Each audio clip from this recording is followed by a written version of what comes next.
Let's fried rice with preserved radish today. Chopped preserved radish, lemongrass and onion.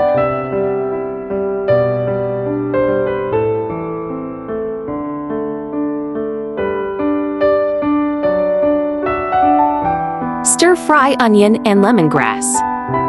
Add preserved radish and dried shrimps. Add rice and stir-fry evenly. Season with oyster sauce, light soy sauce, pepper powder, and chicken powder to taste. Off flame and drizzle sesame oil, stir-fry evenly and fried rice is done.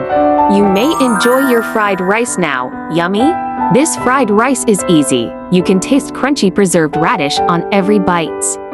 Give it a try. Add and fried egg even better. Share this recipe out to your friends and family too.